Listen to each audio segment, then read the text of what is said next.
विज्ञान की वह शाखा जिसके अंतर्गत पदार्थ के गुण, संगठन, संरचना एवं उसमें होने वाले परिवर्तनों का अध्ययन किया जाता है, वह क्या कहलाता है? तो वह कहलाता है रसायन विज्ञान। रसायन शब्द की उत्पत्ति हुई है तो मिस्र की कीमिया शब्द से। कीमिया का अर्थ क्या है? तो कीमिया का अर्थ हो जाएगा काला रंग। आगे देखेंगे, आगे हो जाएगा। अगला क्वेश्चन है, आधुनिक रसायन शास्त्र के जनक किसे कहते हैं? तो आधुनिक रसायन शास्त्र के जनक लेबोजियर को कहा जाता है। अब हम लोग पढ़ेंगे पदार्थ एवं उनकी अवस्थाएं। जो स्थान घेरता है एवं जिसमें अपना द्रव्यमान होता है उसे क्या कहते हैं? तो उसे कहते हैं पदार्थ, उसे कहते हैं पदार्थ। पदार्थ की 3 अवस्थाएं होती है, ये हो जाएगा ठोस, द्रव्य और गैस। आगे बढ़ेंगे, आगे हो जाएगा। पदार्थ की चौथी अवस्था होती है, तो पदार्थ की चौथी अवस्था हो जाएगा प्लाज्मा। पृथ्वी पर ज्ञात सबसे कठोर पदार्थ कौन सा हो जाएगा? ये हो जाएगा हीरा। तत्व, यौगिक और मिश्रण के बारे में देखते हैं। पदार्थ जिसे किसी भी विधि द्वारा विभाजित नहीं किया जा सकता है उसे क्या कहते हैं? तो उसे कहते हैं तत्व। तत्व के उदाहरण हो जाएगा कार्बन, सोना और हाइड्रोजन। आगे देखेंगे, अब तक कुल ज्ञात तत्वों की संख्या कितनी है? तो कुल ज्ञात तत्वों की संख्या हो जाएगा 118। सबसे ऊंचे गलनांक वाला तत्व कौन सा है? तो कार्बन हो जाएगा सबसे ऊंचे गलनांक वाला तत्व। कृत्रिम रूप से निर्मित पहला तत्व कौन सा है? प्लूटोनियम। ये कृत्रिम रूप से निर्मित पहला तत्व है। 2 या 2 से अधिक तत्वों को एक निश्चित अनुपात में मिलाने से बनता है, तो ये बनता है यौगिक। जल उदाहरण है, तो ये यौगिक का उदाहरण है। 2 या 2 से अधिक पदार्थों को किसी भी अनुपात में मिलाने से बनता है, तो किसी भी अनुपात में मिलाएंगे तो ये मिश्रण बनता है। आगे देखेंगे, वायु उदाहरण है, तो जो वायु उदाहरण है ये मिश्रण के उदाहरण है। ऐसा मिश्रण जिसमें 2 या 2 से अधिक अवयव उपस्थित होते हैं किंतु उन्हें अलग अलग नहीं देखा जा सकता है, वह कहलाता है, तो वह कहलाता है समांगी मिश्रण। और ऐसा मिश्रण जिसमें 2 या 2 से अधिक अवयव उपस्थित होते हैं तथा उन्हें अलग अलग देखा जा सकता है उसे कहते हैं विषमांगी मिश्रण। अगला क्वेश्चन है, आगे हम लोग देखेंगे मिश्रणों का पृथक्करण देखेंगे। द्रव्यों के मिश्रण को अलग करना क्या कहलाता है? तो ये कहलाता है आसवन। समुद्री जल एवं आसुत जल को शुद्ध किया जाता है, तो ये किया जाता है आसवन विधि के द्वारा। आगे बढ़ेंगे, अगला क्वेश्चन हो जाएगा, अल्कोहल जल के मिश्रण से जल को अलग किया जा सकता है, तो ये किया जाता है आसवन विधि के द्वारा। अल्कोहल को जल के मिश्रण से अलग किया जाता है आसवन विधि के द्वारा। किसी ठोस पदार्थ का बिना द्रव्य में बदले सीधे वाष्प में परिवर्तन कहलाता है, तो ये कहलाता है उदर्व्यपातन। कपूर, नेप्थलीन, अमोनिया यानी कि अमोनिया क्लोराइड आदि पदार्थ शुद्ध किए जाते हैं उदर्व्यपातन विधि के द्वारा। कपूर हो जाएगा, नेप्थलीन हो जाएगा, अमोनिया क्लोराइड ये शुद्ध किए जा सकते हैं कैसे? तो उदर्व्यपातन विधि के द्वारा। वाष्प का द्रव्य में परिवर्तन कहलाता है, तो ये कहलाता है संघनन। आगे बढ़ेंगे, फिटकिरी द्वारा गंदे जल का उपचार करने की प्रक्रिया कहलाता है, तो ये कहलाता है स्कंदन। एक घुलनशील मिश्रण को उसके घटकों या अंशों में आसवन के द्वारा पृथक्करण की प्रक्रिया कहलाती है, तो ये कहलाती है प्रभाजी आसवन। भूगर्भ से निकाले गए खनिज तेल से शुद्ध पेट्रोल, डीजल, मिट्टी का तेल आदि पृथक किए जाते हैं, तो ये किए जाते हैं प्रभाजी आसवन के द्वारा। आगे बढ़ेंगे, अगला क्वेश्चन हो जाएगा, आगे परमाणु एवं अणु के बारे में देखेंगे। पदार्थ की सबसे छोटी इकाई कहेगा तो परमाणु हो जाएगा। पदार्थ की सबसे छोटी इकाई परमाणु हो जाएगा। डाल्टन के अनुसार पदार्थ अत्यंत छोटे छोटे अविभाज्य कणों से मिलकर बना होता है, जिन्हें क्या कहते हैं? तो जिन्हें कहते हैं परमाणु।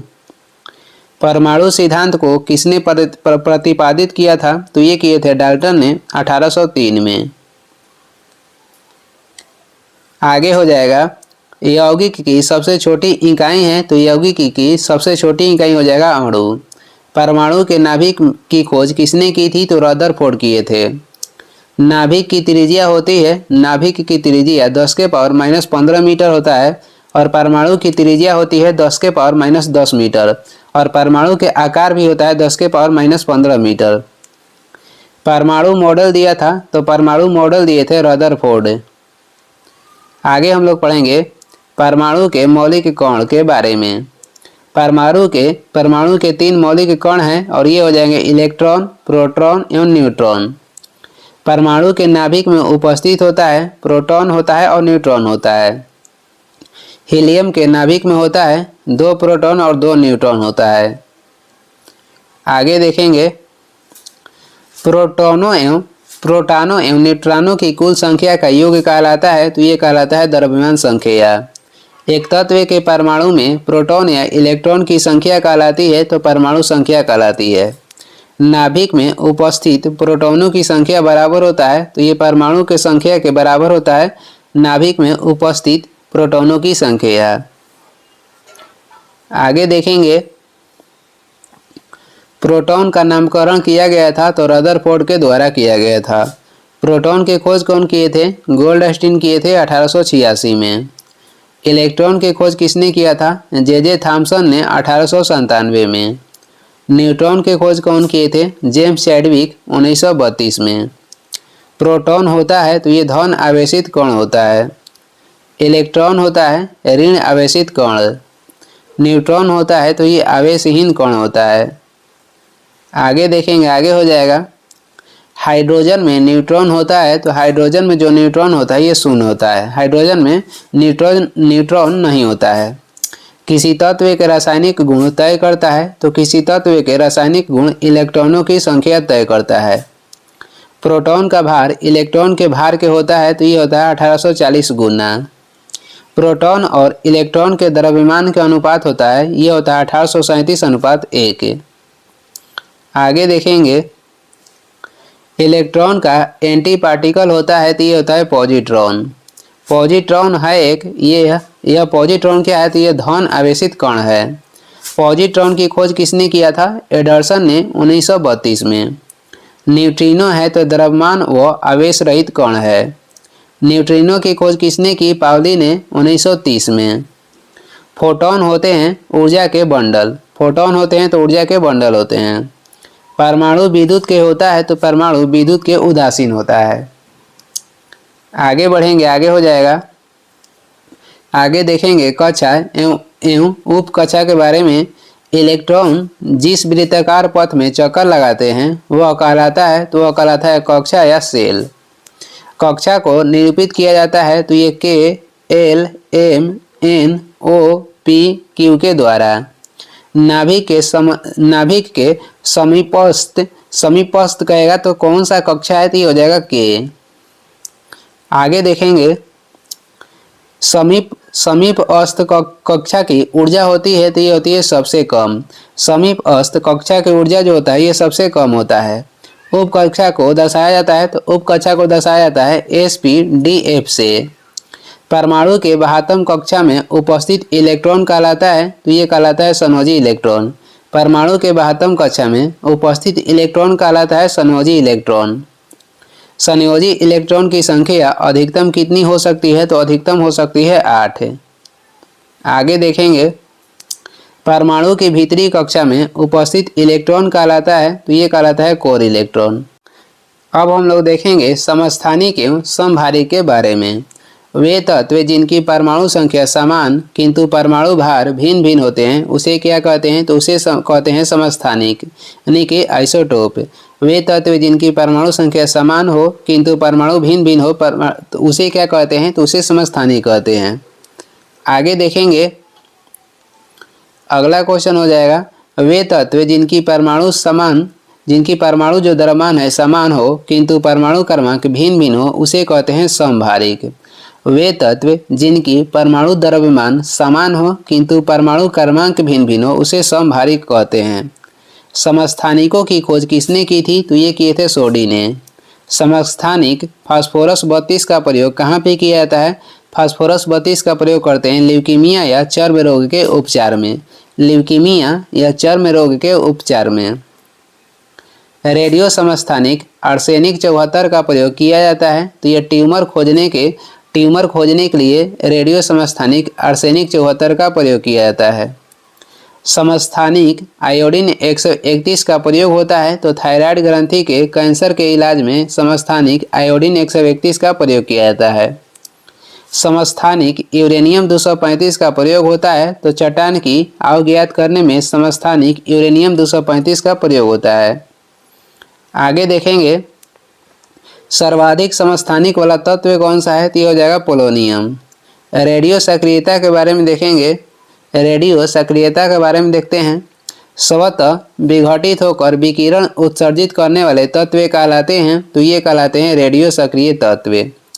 4 सामान्य रेडियोधर्मी तत्व कौन कौन सा है, तो ये हो जाएगा यूरेनियम, रेडियम, पोलोनियम और थोरियम। रेडियोधर्मी तत्व उत्सर्जित करते हैं। तो ये करते हैं अल्फा, बीटा एवं गामा किरण के उत्सर्जित करते हैं रेडियोधर्मी तत्व। आगे हो जाएगा रेडियो सक्रियता की खोज किसने की थी, तो ये किए थे हेनरी बेक्यूरेल ने। रेडियो सक्रियता का मात्रक होता है, तो मात्रक हो जाएगा क्यूरी। रेडियो सक्रियता की माप की जाती है जीएम काउंटर से। अल्फा, बीटा एवं गामा में से विद्युत चुंबकीय तरंग होती है। तो इसमें होती है केवल गामा किरणें।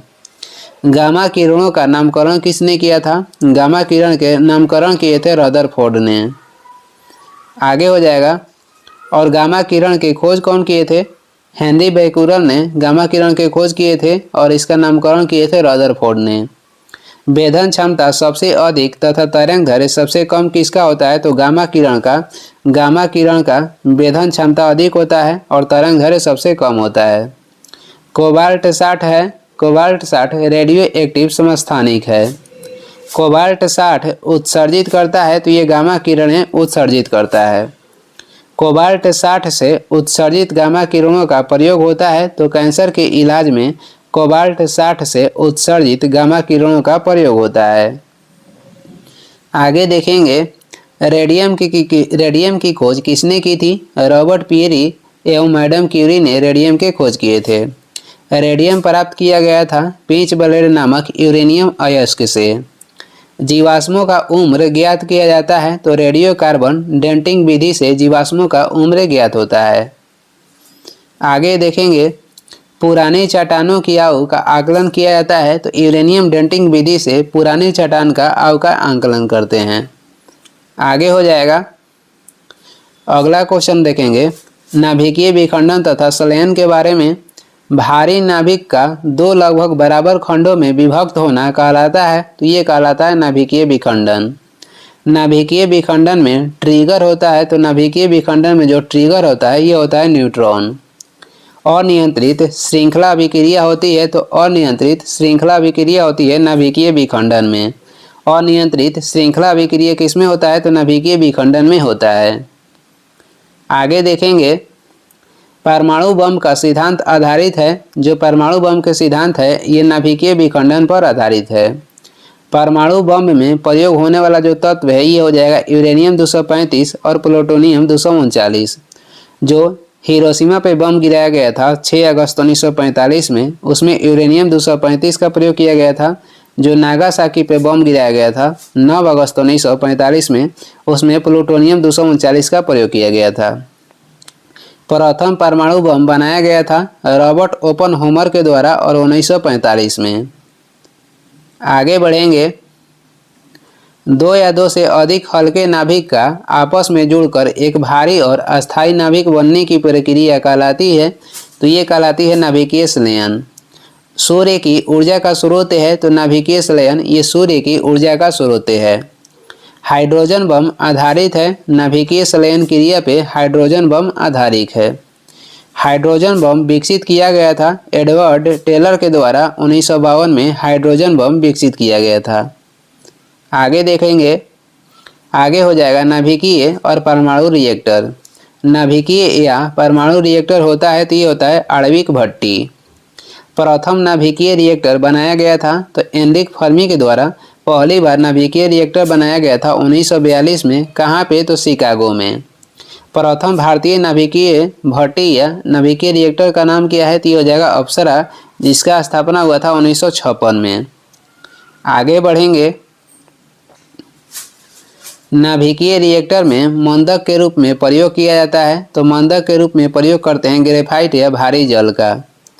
रिएक्टर में नियंत्रक छड़ के रूप में प्रयोग होता है। तो कैडमियम या बोरॉन के छड़ का। नाभिकीय रिएक्टर में मंदक के रूप में कहेगा तो ग्रेफाइट और भारी जल का प्रयोग करते हैं। और नाभिकीय रिएक्टर में नियंत्रक के रूप में किसका प्रयोग करते हैं तो कैडमियम या बोरॉन के छड़ का। रिएक्टर में शीतलक के रूप में प्रयोग होता है। तो भारी जल एवं द्रव्य सोडियम का प्रयोग करते हैं शीतलक के रूप में। भारत के नाभिकीय रिएक्टरों में ईंधन के रूप में सर्वाधिक प्रयुक्त होता है। तो ईंधन के रूप में प्रयुक्त होता है यूरेनियम 238। आगे देखेंगे, आगे हो जाएगा, भारत में प्रचुर मात्रा में उपलब्ध महत्वपूर्ण नाभिकीय ईंधन कौन सा है तो ये हो जाएगा थोरियम, जो कि केरल के तट पर सर्वाधिक मात्रा में पाई जाती है। न्यूक्लियर बम बनाने में उपयोग किया जाता है तो यूरेनियम का उपयोग किया जाता है। भारत का प्रथम परमाणु संयंत्र कहेगा तो ये तारापुर महाराष्ट्र में स्थित है, जिसका गठन हुआ था 1969 में। आगे बढ़ेंगे, आगे हम लोग देखेंगे मोल संकल्पना के बारे में। किसी पदार्थ की वह मात्रा जिसमें उतने ही कण उपस्थित होते हैं जितने कार्बन 12 के समस्थानिक के 12 ग्राम में कार्बन परमाणुओं की संख्या होती है, ये कहलाता है तो ये कहलाता है एक मोल। आगे बढ़ेंगे, अगला क्वेश्चन हो जाएगा, अगला क्वेश्चन है एक मोल बराबर होता है या एक एवोगाड्रो संख्या बराबर होता है। ये दोनों हो जाएगा 6.022 गुणे 10 के पावर 23। एक मोल बराबर या एक एवोगाड्रो संख्या बराबर होता है 6.022 गुणे 10 के पावर 23। 1 ग्राम मोल पदार्थ में उपस्थित अणुओं की संख्या कहलाती है तो ये कहलाती है एवोगाड्रो संख्या। कार्बन के 6.022 गुणे 10 के पावर 23 परमाणुओं का भार होता है तो ये होता है 12 ग्राम। आगे बढ़ेंगे, आगे देखेंगे चार्ल्स एवं बॉयल के नियम के बारे में। बॉयल के नियम के अनुसार स्थिर ताप पर गैस की नियत मात्रा का आयतन उसके दाब का व्युत्क्रमानुपाती होता है। बॉयल के नियम कह रहा है कि स्थिर ताप पर गैस की नियत मात्रा का आयतन उसके दाब का व्युत्क्रमानुपाती होता है। और चार्ल्स के नियम के अनुसार स्थिर दाब पर किसी गैस की नियत मात्रा का आयतन उसके परम ताप का समानुपाती होता है। चार्ल्स के नियम के अनुसार स्थिर दाब पर किसी गैस के नियत मात्रा का आयतन उसके परम ताप का समानुपाती होता है। आगे देखेंगे, बॉयल के नियम लागू होता है, ये लागू होता है नियत तापमान पे। चार्ल्स के नियम लागू होता है तो ये नियत दाब पे लागू होता है। सभी गैस शून्य आयतन घेरती है -273 डिग्री -273.15 डिग्री सेल्सियस ताप पर। परम शून्य ताप का मान होता है -273.15 डिग्री सेल्सियस।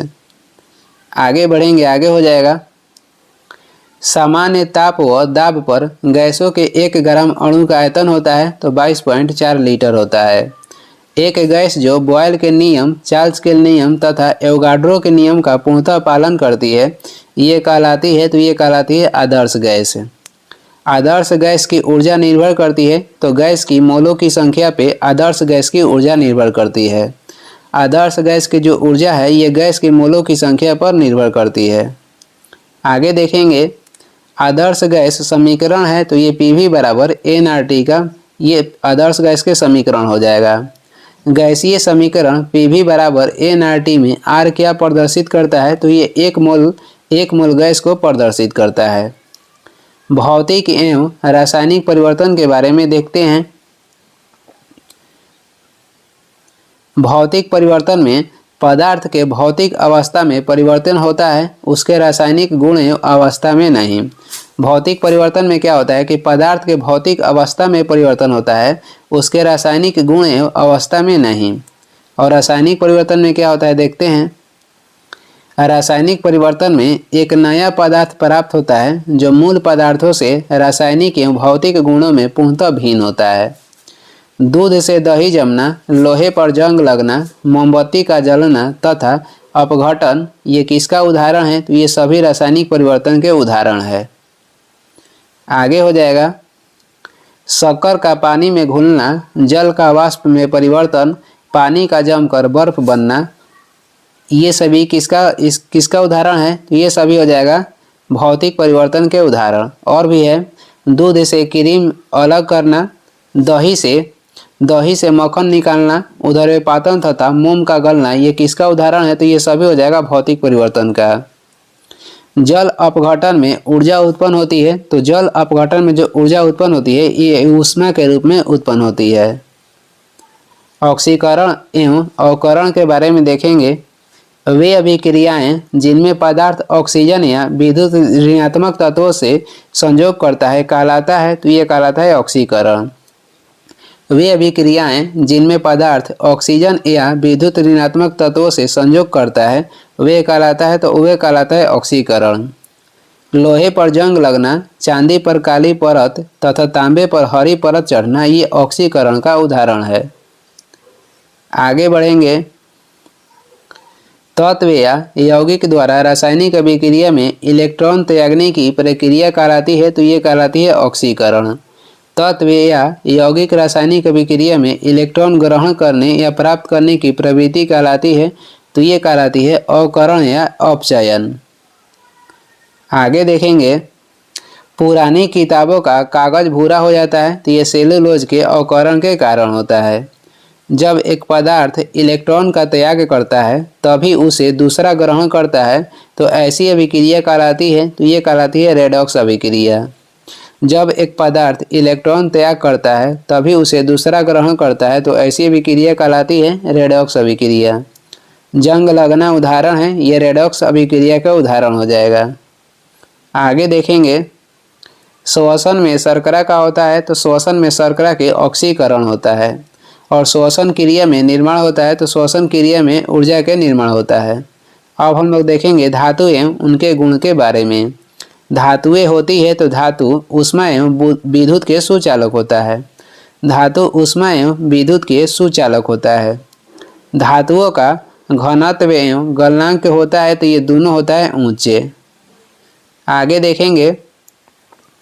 कमरे के ताप पर द्रव्य अवस्था में पाए जाने वाला एकमात्र धातु कौन सा है? तो ये हो जाएगा पारा।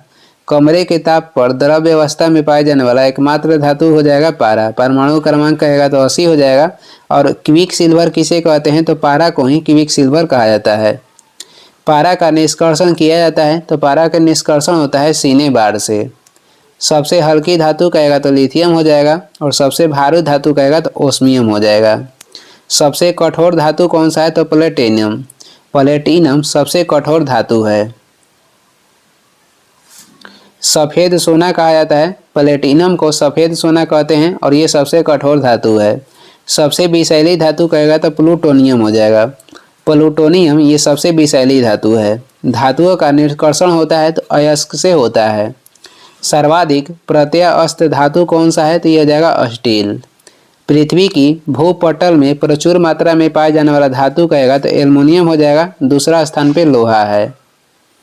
आगे बढ़ेंगे। अगला क्वेश्चन हो जाएगा। पृथ्वी पर सबसे कम पाई जाने वाली धातु कौन सी है? तो एस्टेटिन हो जाएगी। भूपर्पट्टी पे सर्वाधिक मात्रा में पाए जाने वाला तत्व कहेगा तो ऑक्सीजन हो जाएगा, और दूसरा हो जाएगा सिलिकॉन। धातुओं का वह गुण जिससे उन्हें खींचकर तारों में परिवर्तन किया जा सकता है वह कहलाता है तन्यता। धातुओं का वह गुण जिसे उन्हें खींचकर तारों में परिवर्तित किया जा सकता है उसे तन्यता कहते हैं। और इसी से मिलता जुलता है धातुओं का वह गुण जिससे पीटकर चादर में परिवर्तित किया जा सकता है उसे क्या कहते हैं? तो उसे कहते हैं आघातवर्ध्यता। आघातवर्ध्यता कहते हैं। सबसे आघातवर्धक धातु कौन सा है? सबसे आघातवर्धक धातु कहेगा तो ये हो जाएगा सोना। आशा की धातु किसे कहते हैं? तो आशा के धातु यूरेनियम को कहते हैं। भय की धातु कहते हैं प्लूटोनियम को, और भविष्य की धातु कहते हैं टाइटेनियम को। एक बार फिर से देखेंगे। आशा की धातु हो जाएगा यूरेनियम, भय की धातु प्लूटोनियम, भविष्य की धातु कहेगा तो टाइटेनियम हो जाएगा। आगे बढ़ेंगे। चाकू से काटी जा सकने वाली प्रमुख धातु है तो यह हो जाएगा सोडियम, लिथियम तथा पोटेशियम। चाकू से काटी जा सकने वाली प्रमुख धातु कहेगा तो सोडियम हो जाएगा, लिथियम हो जाएगा तथा पोटेशियम हो जाएगा। सोडियम की अधिकता से रक्तचाप क्या होता है? तो बढ़ता है। सोडियम की अधिकता से रक्तचाप बढ़ता है। सोडियम का परमाणु क्रमांक हो जाएगा 11। सोडियम की खोज किसने की थी? हम्फ्री डेवी ने 1807 में। सोडियम का संग्रहण किया जाता है मिट्टी के तेल में यानी कि केरोसिन में। आगे बढ़ेंगे। सोडियम को जल में डालने पर कौन सी गैस मुक्त होती है? तो सोडियम को जल में डालेंगे तो हाइड्रोजन मुक्त होती है। सोडियम को जल में डालने से हाइड्रोजन गैस मुक्त होती है। पनडुब्बी जहाज़ों तथा अस्पताल आदि की बंद हवा को शुद्ध करने में उपयोग होता है तो सोडियम परऑक्साइड का। पनडुब्बी जहाज तथा अस्पताल आदि की बंद हवा को शुद्ध करने में सोडियम परऑक्साइड का उपयोग होता है। सोना और चांदी के बारे में देखेंगे। धातुओं का राजा किसे कहते हैं? तो सोना को धातुओं का राजा कहते हैं। शुद्ध सोना होता है तो ये होता है 24 कैरेट का। आभूषण बनाया जाता है तो 22 कैरेट के सोना से बनाया जाता है और उसमें एक्स्ट्रा जो रहता है उसमें कॉपर मिलाया जाता है। 18 कैरेट सोना में शुद्ध सोना होता है तो ये होता है 75%। कृत्रिम सोना किसे कहते हैं? रोल्ड गोल्ड को कृत्रिम सोना कहते हैं। आगे बढ़ेंगे। आगे हो जाएगा रोल्ड गोल्ड मिश्रण होता है। ये मिश्रण होता है तांबा तथा एल्युमिनियम का। सोने के आभूषण बनाते समय उसे कठोर बनाने के लिए उसमें मिलाया जाता है तो उसमें तांबा मिलाया जाता है उसे कठोर बनाने के लिए। सोना का लैटिन नाम कहेगा तो ये हो जाएगा ऑरम। संकेत हो जाएगा एयू। झूठा सोना या बेवकूफ़ों का सोना किसे कहते हैं? आयरन सल्फाइड या आयरन पाइराइट्स को झूठा सोना या बेवकूफ़ों का सोना कहते हैं।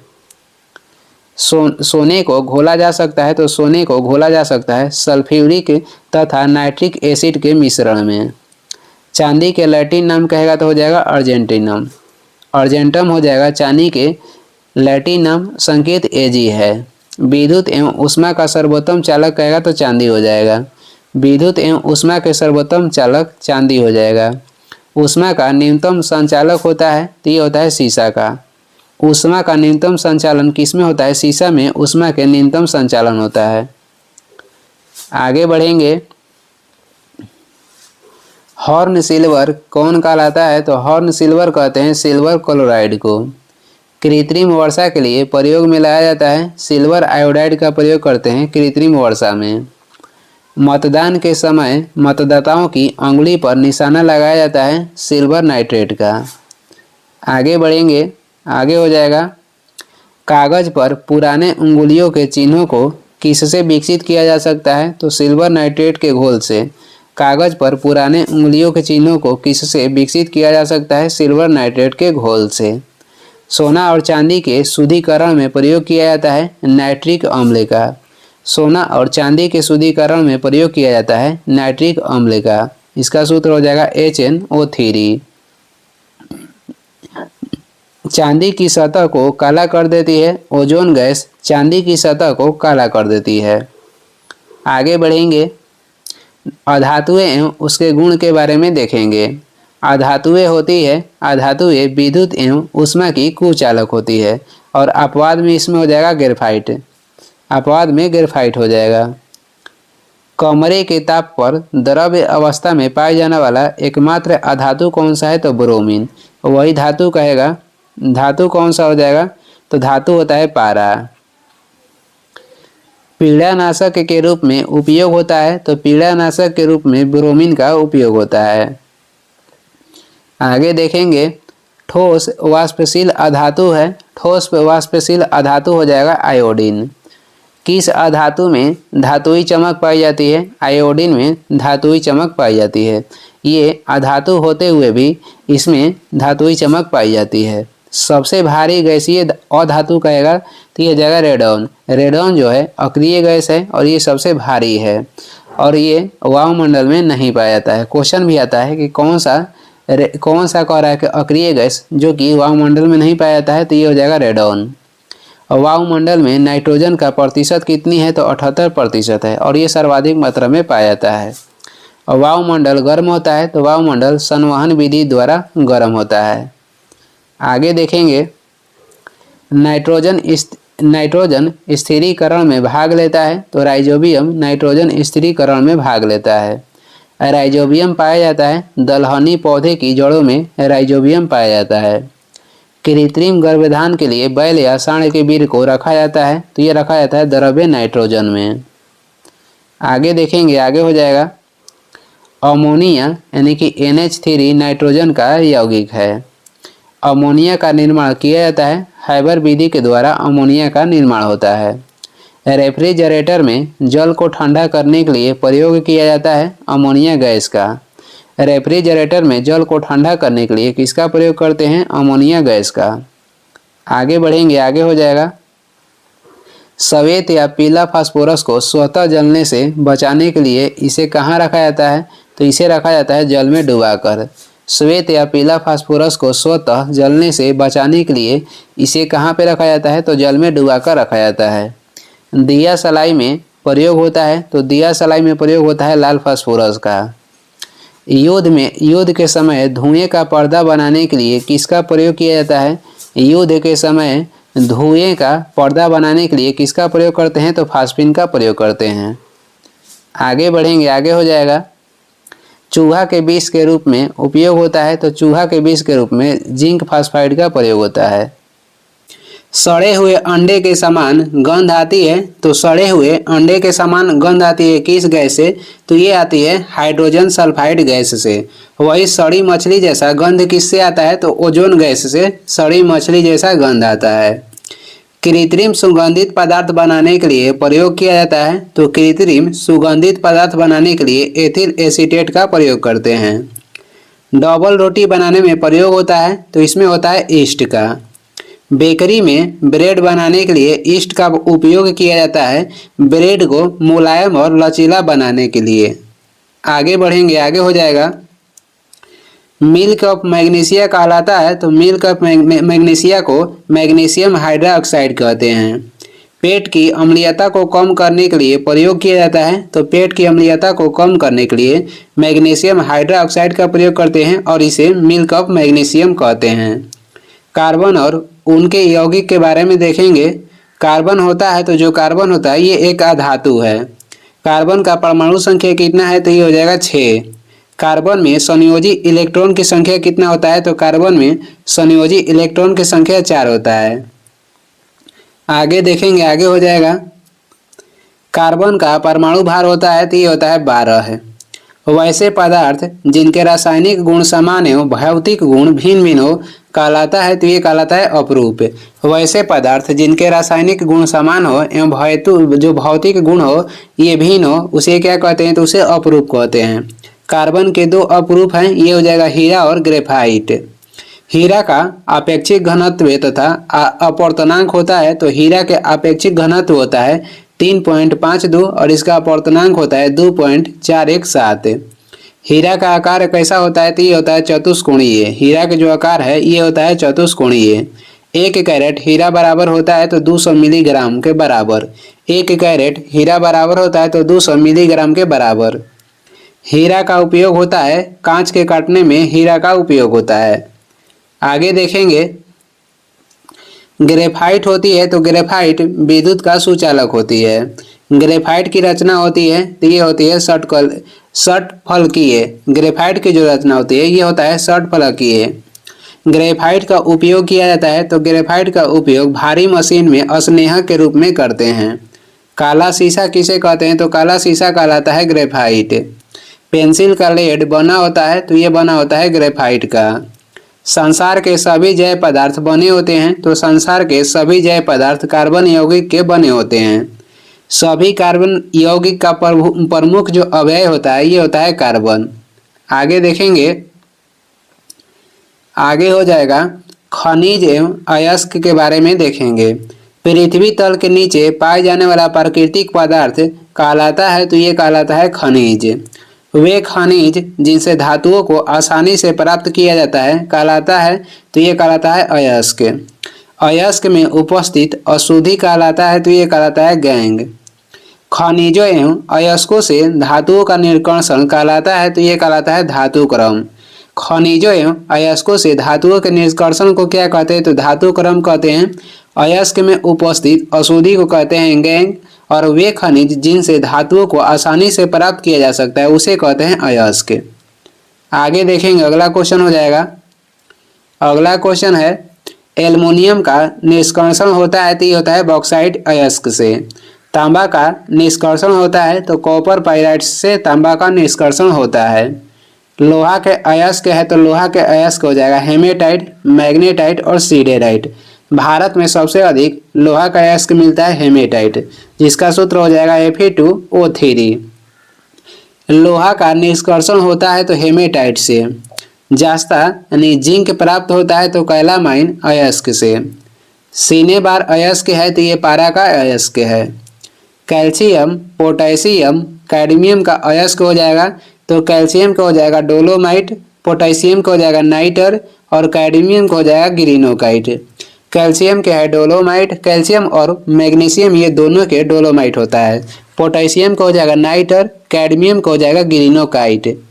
आगे बढ़ेंगे, अगला क्वेश्चन हो जाएगा मोनाजाइट अयस्क है तो ये थोरियम के अयस्क है।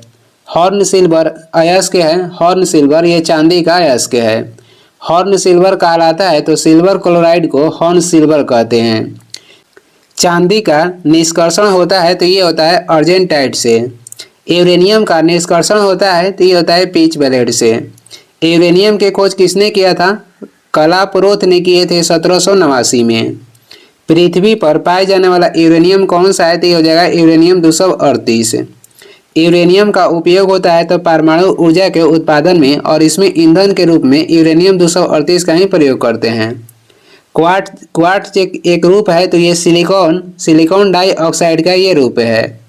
आगे देखेंगे, अगला क्वेश्चन हो जाएगा क्वार्ट्ज में होता है तो ये सिलिकॉन होता है और ऑक्सीजन होता है। उपधातु एवं मिश्र धातु के बारे में देखेंगे। वे तत्व जिनमें धातुओं और अधातुओं के गुण पाए जाते हैं कहलाते हैं तो ये कहलाते हैं उपधातुएं। उपधातु के उदाहरण हो जाएगा तो ये हो जाएगा आर्सेनिक, एंटीमनी, बिस्मथ और सिलिकॉन। ये सभी क्या है तो ये सभी उपधातु है।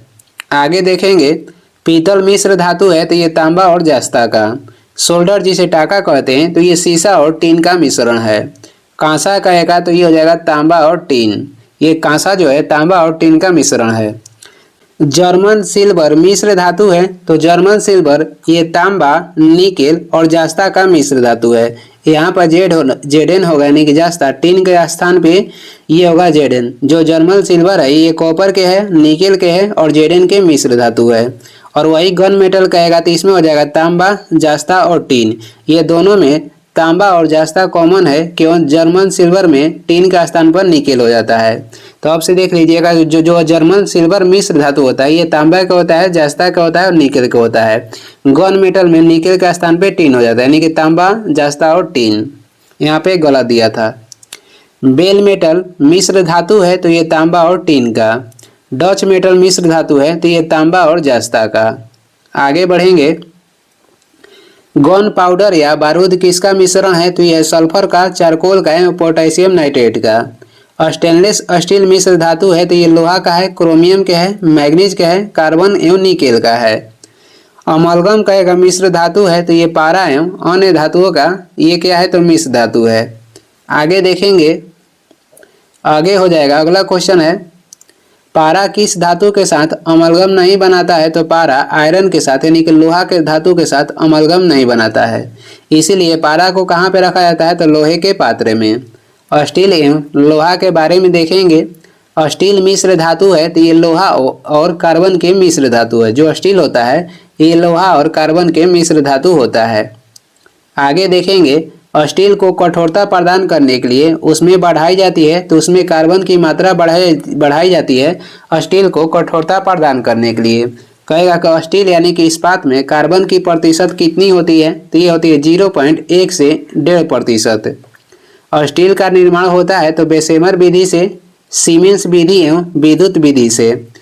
स्टील के निर्माण होता है बेसेमर विधि से, सीमेंस विधि से और विद्युत विधि के द्वारा।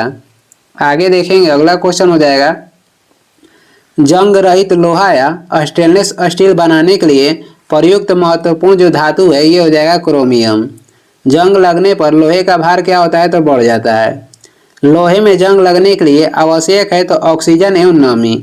लोहे में जंग लगने के आवश्यक क्या है तो ऑक्सीजन एवं नमी है। लोहे को जंग से बचाने के लिए चढ़ाई जाती है तो उस पे जिंक की परत चढ़ाई जाती है। लोहे को जंग से बचाने के लिए उस पर कौन कौन सी परत चढ़ाते हैं? तो जिंक की परत। लोहे में जंग लगना क्या है? तो ये रासायनिक परिवर्तन है। लोहे में जंग लगना ये रासायनिक परिवर्तन है। आगे बढ़ेंगे। लोहे पर जंग लगने से कौन सा पदार्थ बनता है? तो ये बनता है फेरिक एवं फेरस ऑक्साइड। लोहे पर जंग लगने से कौन सा पदार्थ बनता है? फेरिक एवं फेरस ऑक्साइड। लोहे का सबसे शुद्ध रूप कौन सा है? तो लोहे के सबसे शुद्ध रूप हो जाएगा पिटवा लोहा। कार्बन की मात्रा न्यूनतम होती है। कार्बन की जो मात्रा है ये पिटवा लोहा में न्यूनतम होती है। सबसे निम्न कोटि का लोहा कहेगा तो ये हो जाएगा ढालवा लोहा। सबसे निम्न कोटि के लोहा हो जाएगा ढालवा लोहा। थोड़ा सा आपसे देख लेते हैं। लोहे का सबसे शुद्ध रूप कहेगा तो पिटवा लोहा हो जाएगा। कार्बन की मात्रा न्यूनतम होती है पिटवा लोहा में, और सबसे निम्न कोटि का लोहा कहेगा तो ढालवा लोहा हो जाएगा। जिसमें कार्बन की मात्रा निम्न होती है वो हो जाएगा अच्छा लोहा, और कोयला में उल्टा होता है। जिसमें कार्बन की मात्रा अधिक होती है वो कार्बन सबसे अच्छा होता है, जैसे कि एंथ्रासाइट। कार्बन की मात्रा अधिकतम होती है तो ढालवा लोहा में कार्बन की मात्रा अधिकतम होती है। आगे देखेंगे। लोहे को इस्पात में बदलने के लिए उसमें मिलाया जाता है तो उसमें निकेल धातु मिलाया जाता है। वनस्पति तेल के हाइड्रोजनीकरण के लिए किस उत्प्रेरक का उपयोग किया जाता है? तो इसमें निकेल उत्प्रेरक का उपयोग करते हैं। विलयन एवं विलेयता के बारे में देखेंगे। दो या दो से अधिक पदार्थों का समांगी मिश्रण कहलाता है तो ये कहलाता है विलयन। आगे बढ़ेंगे। अगला क्वेश्चन हो जाएगा। विलयन में जो पदार्थ अपेक्षाकृत अधिक मात्रा में होता है वो कहलाता है विलायक। ठोस में ठोस का विलयन है तो ठोस में ठोस के विलयन हो जाएगा मिश्र धातु या मिट्टी। गैस में गैस का विलयन कहेगा तो वायु हो जाएगा। और द्रव्य में ठोस के विलयन हो जाएगा समुद्री जल। द्रव्य में ठोस के विलयन हो जाएगा समुद्री जल, और द्रव्य में द्रव्य के विलयन हो जाएगा जल में अल्कोहल। गैस में द्रव्य के विलयन कहेगा तो ये हो जाएगा कुहरा और बादल। आगे बढ़ेंगे। आगे हो जाएगा। गैस में ठोस के विलयन कहेगा तो ये हो जाएगा धुआं और वायु। द्रव्य में गैस के विलयन कहेगा तो सोडा वाटर हो जाएगा। आगे बढ़ेंगे। अगला क्वेश्चन हो जाएगा। ठोस पदार्थों की विलेयता ताप बढ़ाने से क्या होता है? तो ठोस पदार्थ की जो विलेयता है ये ताप बढ़ने से बढ़ती है। वही किसी द्रव्य में गैस की विलेयता ताप बढ़ने से क्या होगी? तो ये घटेगी। दाब बढ़ने पर द्रव्य में गैस की विलेयता क्या होगी? तो बढ़ती है। ये तीनों क्वेश्चन जो है महत्वपूर्ण है। इसे स्क्रीनशॉट ले लीजिएगा या इसे बार बार देख के याद कर लीजिएगा। ठोस पदार्थों की जो विलेयता है ये ताप बढ़ने से बढ़ती है। वही कहेगा किसी द्रव्य में गैस की विलेयता ताप बढ़ने से क्या होती है? तो घटती है। दाब बढ़ने पर द्रव्य में गैस की विलेयता क्या होगी? तो ये भी बढ़ेगी। आगे हम लोग देखेंगे निलंबन कोलाइड के बारे में। जब मिश्रित किए गए पदार्थों के कणों का आकार आंखों से दिखाई दे तो वह कहलाता है निलंबन कण। समांगी एवं विषमांगी मिश्रणों के बीच के गुण वाले मिश्रण के विलयन जिसके कणों के नग्न आंखों से नहीं देखा जा सकता है उसे क्या कहते हैं? तो उसे कहते हैं कोलाइडी विलयन। समांगी एवं विषमांगी मिश्रणों के बीच के गुण वाले मिश्रण के विलयन जिसके कणों को नग्न आंखों से नहीं देखा जा सकता है उसे क्या कहते हैं? तो उसे कहते हैं कोलाइडी विलयन। आगे बढ़ेंगे। मटमैला जल, गोंद, स्याही, दूध, रक्त ये उदाहरण है तो ये सभी कोलाइडी विलयन के उदाहरण है।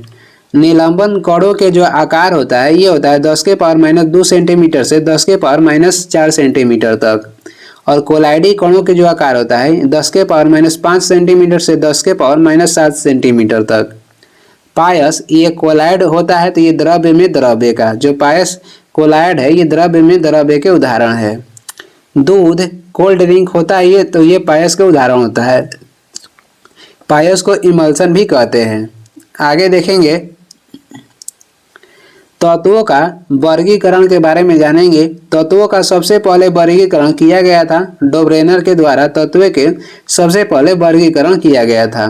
तत्वों के वर्गीकरण से संबंधित त्रिक नियम के प्रतिपादन कौन किए थे? तो ये किए थे डोब्रेनर। तत्वों के वर्गीकरण से संबंधित अष्टक नियम को प्रतिपादित कौन किया था? तो ये किए थे न्यूलैंड्स ने। आगे बढ़ेंगे। अगला क्वेश्चन हो जाएगा आवर्त सारणी के रूप में सर्वप्रथम तत्वों का वर्गीकरण किसने किया था? तो ये किए थे मेंडलीफ। सर्वप्रथम आवर्त सारणी की खोज किसने किया था? मेंडलीव किए थे 1869 ईस्वी में। आवर्त सारणी के बारे में देखेंगे, ये महत्वपूर्ण क्वेश्चन है। आगे देखेंगे, कह रहा है कि आवर्त नियम कौन दिए थे, यानी कि पहली बार आवर्त सारणी की खोज कौन किए थे? तो मेंडलीव किए थे। मेंडलीव के आवर्त नियम के अनुसार तत्वों का भौतिक एवं रासायनिक गुण उनके परमाणु भारों के आवर्त फलन होते हैं। कह रहा है कि तत्वों के भौतिक एवं रासायनिक जो गुण है उनके परमाणु भारों के आवर्त फलन होते हैं। आधुनिक आवर्त सारणी को प्रस्तुत किया था तो ये किए थे मोसले ने। आधुनिक आवर्त सारणी को प्रस्तुत किए थे मोसले ने। आगे हो जाएगा, मेंडलीव के आवर्त सारणी में तत्वों के वर्गीकरण के जो आधार है ये क्या हो जाएगा? तो मेंडलीव के जो आवर्त सारणी है उसके तत्वों के वर्गीकरण के आधार हो जाएगा परमाणु द्रव्यमान।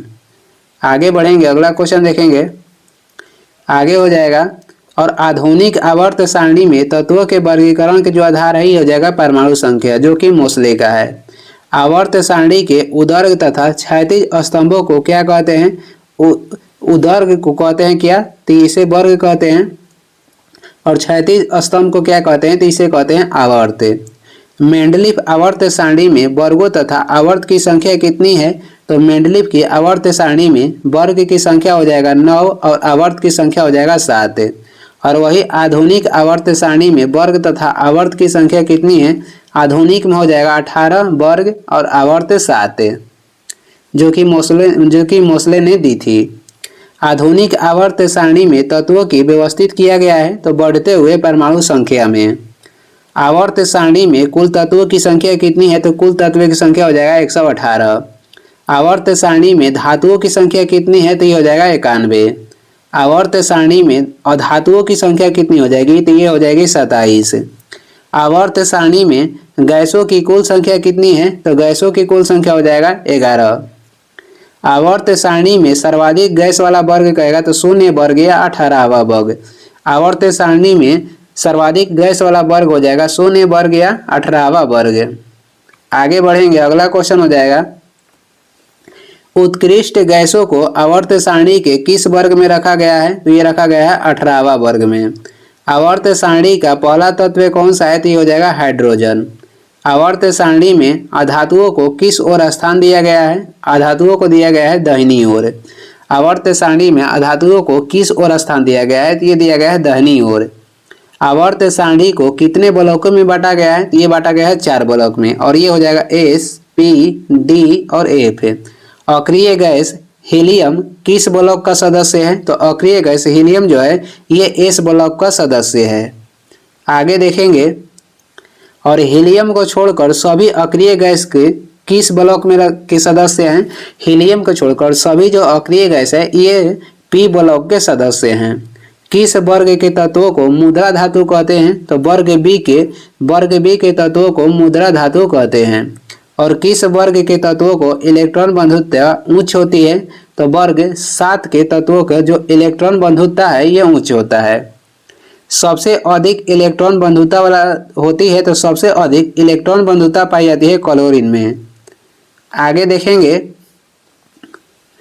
प्रत्येक आवर्त का पहला सदस्य होता है तो ये होता है एक क्षार धातु। प्रत्येक आवर्त का पहला सदस्य एक क्षार धातु होता है, और प्रत्येक आवर्त का अंतिम सदस्य होता है तो ये होता है निष्क्रिय गैस। आवर्त सारणी में तीसरे और चौथे समूह का सामान्य गुणधर्म क्या है? तो तीसरे को हो जाएगा क्षारीय और चौथा को हो जाएगा अम्लीय। आधुनिक आवर्त सारणी में वर्ग 17 को क्या कहा जाता है? तो वर्ग 17 को कहा जाता है हैलोजेंस। आगे देखेंगे, गैसीय अवस्था में पाए जाने वाले हाइड्रोजन्स हैं तो गैसीय अवस्था में पाए जाने वाला हाइड्रोजन्स हो जाएंगे क्लोरीन, ब्रोमीन एवं फ्लोरीन। ठोस अवस्था में पाए जाने वाला हाइड्रोजन कौन सा है? तो ये ठोस अवस्था में पाए जाने वाला हाइड्रोजन हो जाएगा आयोडीन। आगे देखेंगे, अगला क्वेश्चन है, सबसे हल्का हाइड्रोजन तत्व कौन सा है? तो ये हो जाएगा क्लोरीन। हाइड्रोजनों में सर्वाधिक अभिक्रियाशील होता है तो सर्वाधिक अभिक्रियाशील होता है फ्लोरीन। सर्वाधिक विद्युत ऋणात्मक तत्व कौन सा है? तो विद्युत के सर्वाधिक ऋणात्मक तत्व हो जाएगा फ्लोरीन। अब हम लोग देखेंगे अक्रिय यानी कि नोबेल गैस के बारे में।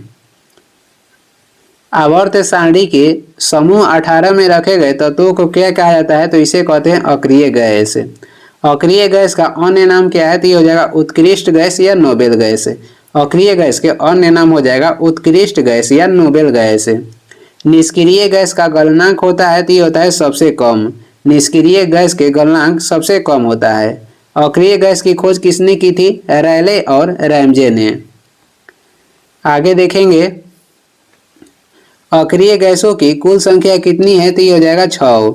6 अक्रिय गैस या नोबेल गैस कौन कौन सा है? तो ये हो जाएगा helium, neon, argon, krypton, xenon और रेडॉन। हीलियम की खोज किसने की थी? फ्रैंकलिन व लोकियर ने। सबसे निम्न गलनांक वाला तत्व कहेगा तो हीलियम हो जाएगा। हीलियम के 72 कक्षा में कितने इलेक्ट्रॉन होते हैं? तो हीलियम के 72 कक्षा में 2 इलेक्ट्रॉन होते हैं। आगे देखेंगे हीलियम को छोड़कर सभी अक्रिय गैसों के 72 कक्षा में कितने इलेक्ट्रॉन होते हैं? हीलियम के छोड़कर सभी अक्रिय गैस के 72 कक्षा में 8 इलेक्ट्रॉन होते हैं। सबसे हल्की अक्रिय गैस कहेगा तो हीलियम हो जाएगा। और अक्रिय गैसों के संयोजकता होती है तो ये होती है 0। वायुमंडल में सर्वाधिक मात्रा में पाए जाने वाला अक्रिय गैस कौन सा है? तो ये हो जाएगा आर्गन, जिसकी मात्रा है 0.93%। कौन सी अक्रिय गैस वायुमंडल में नहीं पाया जाता है? ये हो जाएगा रेडॉन, क्योंकि अक्रिय गैस में सबसे भारी है। आगे देखेंगे रेडियोधर्मी अक्रिय गैस होता है तो रेडियोधर्मी अक्रिय गैस रेडॉन है। सर्वाधिक यौगिक बनाने वाला अक्रिय गैस कौन सा है? तो ये हो जाएगा जीनॉन, और वही तत्व में कहेगा तो कार्बन हो जाएगा। हाइड्रोजन एवं भारी जल के बारे में देखेंगे। भविष्य का ईंधन कहलाता है तो हाइड्रोजन को भविष्य के ईंधन कहते हैं। हाइड्रोजन का परमाणु संख्या होता है तो ये होता है 1। हाइड्रोजन की खोज किसने किया था? हेनरी कैवेंडिश 1766 में। ब्रह्मांड में सर्वाधिक मात्रा में पाए जाने वाला तत्व कहेगा तो हाइड्रोजन हो जाएगा। दूसरा पे कौन है? तो दूसरा पे हीलियम है। सर्वाधिक हल्की गैस कौन सा है? तो सर्वाधिक हल्की गैस हाइड्रोजन हो जाएगा। पुराने तैल चित्रों के रंगों को फिर से उभारने के काम आता है हाइड्रोजन पेरोक्साइड। पुराने तैल चित्रों को रंगों को फिर से उभारने के काम आता है हाइड्रोजन पेरोक्साइड। हाइड्रोजन के समस्थानिकों की संख्या कितनी है? तो ये हो जाएगी 3। और कौन कौन सा है? तो प्रोटियम है, ड्यूटेरियम है और ट्राइटियम है। आगे देखेंगे ड्यूटेरियम की द्रव्यमान संख्या होती है तो ये होती है 2। ड्यूटेरियम ऑक्साइड कहलाता है तो ये कहलाता है भारी जल। भारी जल की खोज किसने की थी? H.C. यूरे और वार्सबर्न ने 1932 में। भारी जल जमता है 3.8 डिग्री सेल्सियस पे। भारी जल प्रयुक्त होता है तो भारी जल प्रयुक्त होता है न्यूट्रॉन के मंदक एवं ट्रेसर के रूप में। भारी जल प्रयुक्त होता है तो ये न्यूट्रॉन के मंदक के रूप में। आगे देखेंगे अगला क्वेश्चन हो जाएगा भारी जल का अणु भार होता है तो भारी जल का अणु भार हो जाएगा 20 और सामान्य जल का अणु भार 18 होता है। जल एवं उसके प्रकार के बारे में देखेंगे। जल है तो जल एक यौगिक है। जल बना है, जल 2 हाइड्रोजन और 1 ऑक्सीजन परमाणु से बना है।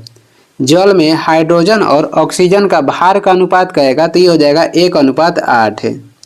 आगे देखेंगे अगला क्वेश्चन हो जाएगा जल में हाइड्रोजन और ऑक्सीजन के आयतन के अनुपात कहेगा तो ये हो जाएगा 2:1। जल में हाइड्रोजन और ऑक्सीजन का आयतन का अनुपात कहेगा तो 2:1 हो जाएगा।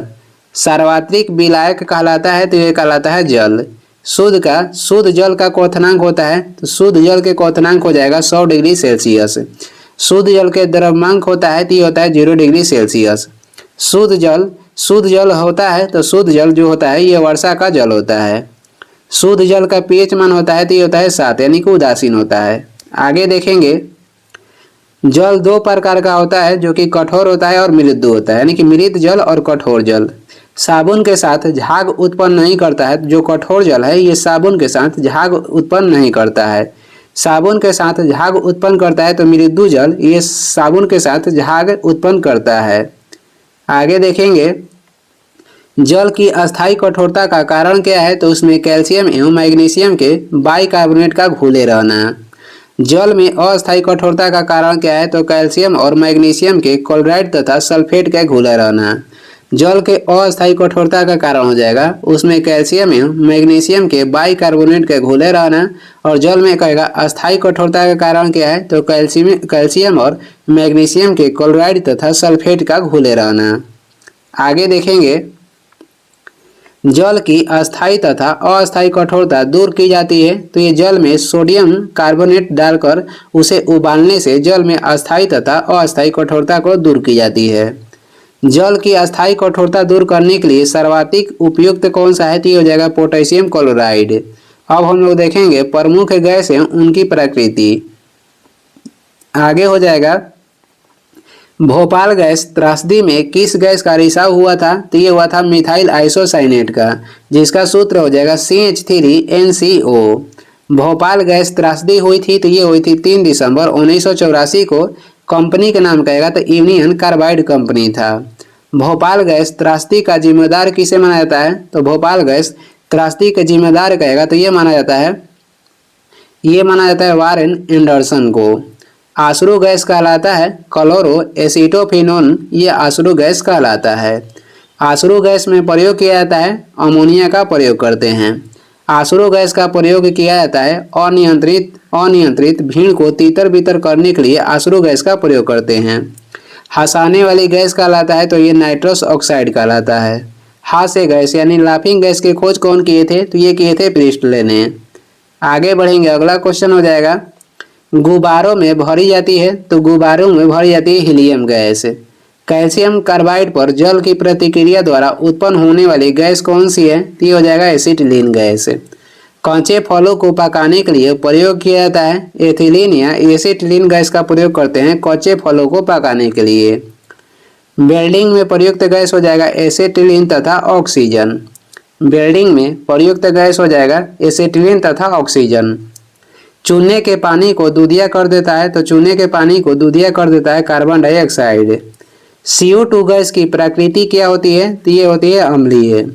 सोडा वाटर के बोतल खोलने पर कौन सी गैस निकलती है? तो ये निकलती है कार्बन डाइऑक्साइड। आगे देखेंगे, अगला क्वेश्चन हो जाएगा वायुयान के टायरों में भरने के लिए प्रयोग किया जाता है तो ये नाइट्रोजन या हीलियम गैस का। कृत्रिम सांस के लिए किन गैसों का मिश्रण दिया जाता है? कृत्रिम सांस के लिए ऑक्सीजन एवं हीलियम गैस के मिश्रण दिया जाता है। गोताखोर सांस लेने के लिए प्रयोग करते हैं तो ऑक्सीजन और हीलियम गैस के मिश्रण का। आगे देखेंगे वनस्पति तेल से वनस्पति घी बनाने में प्रयुक्त होने वाली गैस कौन सी है? तो ये हो जाएगा हाइड्रोजन।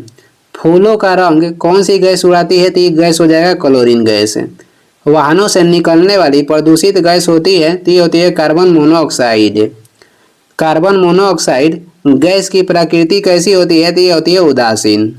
अग्निशामक यंत्रों में प्रयोग होता है कार्बन डाइऑक्साइड गैस का। अग्निशामक यंत्रों में किस गैस का प्रयोग करते हैं? तो कार्बन डाइऑक्साइड गैस यानी कि CO2 का। ग्लोबल वार्मिंग के लिए उत्तरदायी गैस कहेगा तो कार्बन डाइऑक्साइड हो जाएगा। ठोस कार्बन डाइऑक्साइड कहलाता है तो शुष्क बर्फ को ठोस कार्बन डाइऑक्साइड कहते हैं।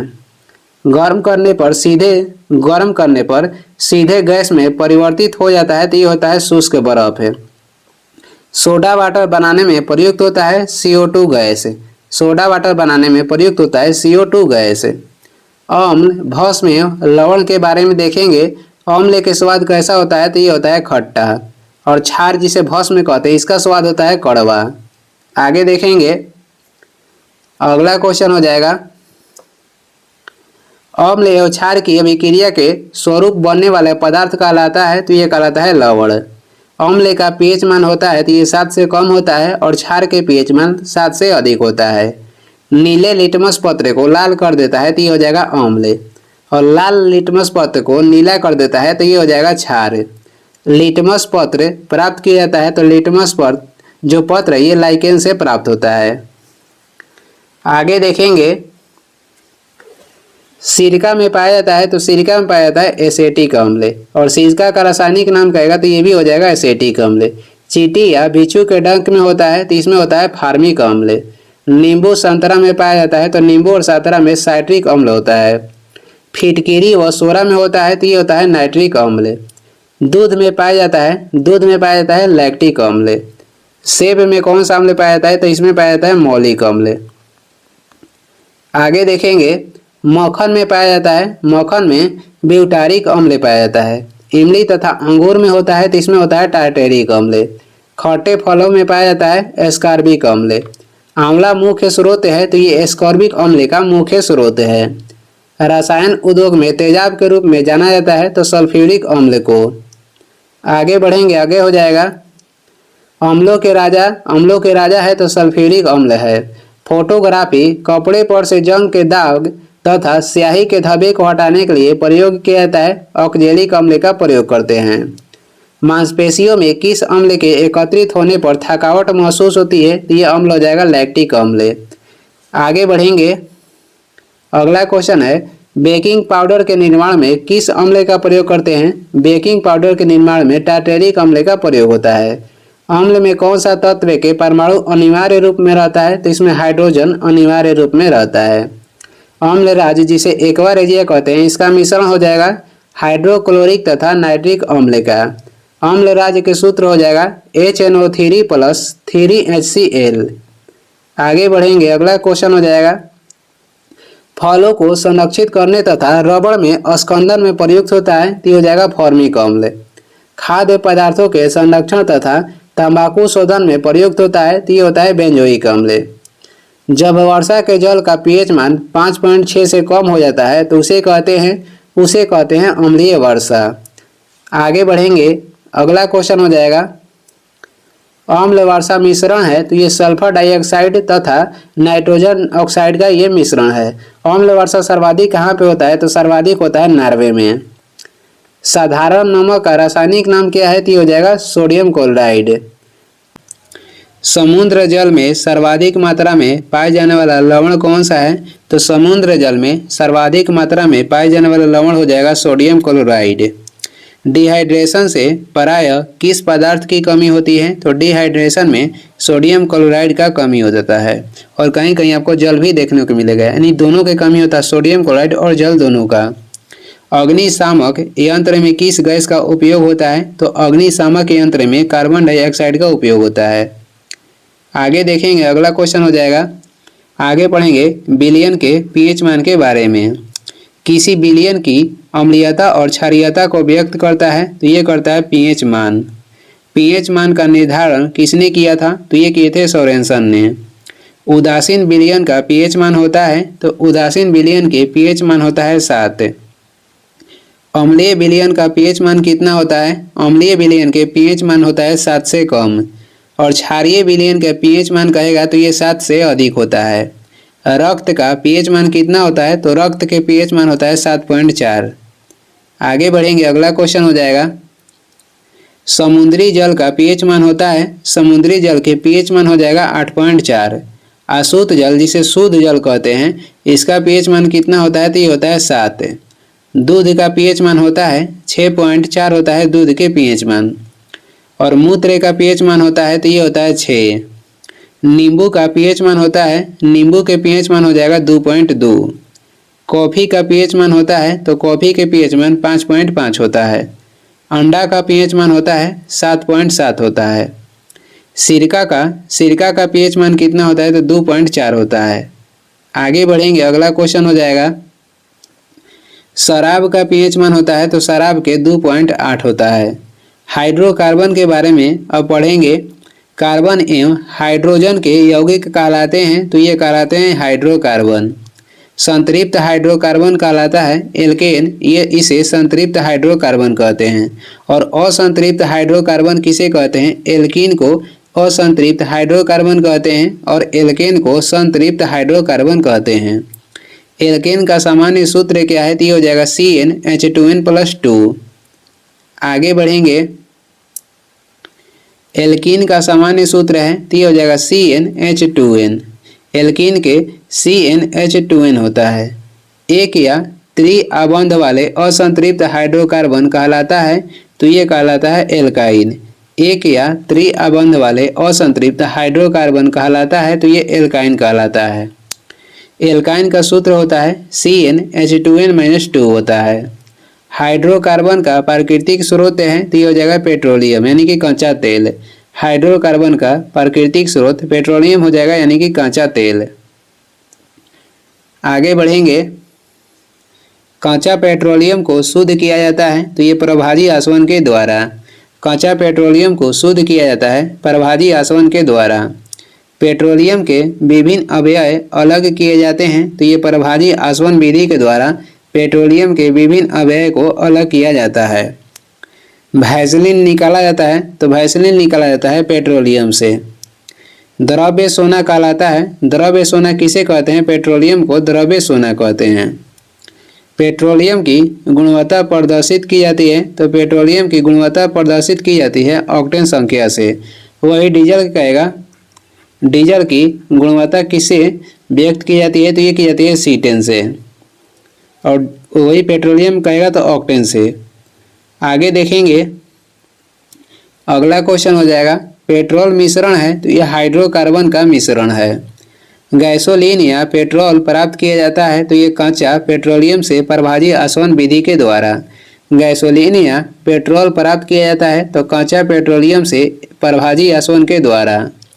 डीजल की गुणवत्ता प्रदर्शित की जाती है, तो ये C10 संख्या से। सबसे अच्छा अपस्फोट-रोधी यौगिक कौन सा है? तो ये हो जाएगा टेट्रा एथिल लेड। सबसे अच्छा अपस्फोट-रोधी यौगिक कौन सा है? तो टेट्रा एथिल लेड। आगे बढ़ेंगे,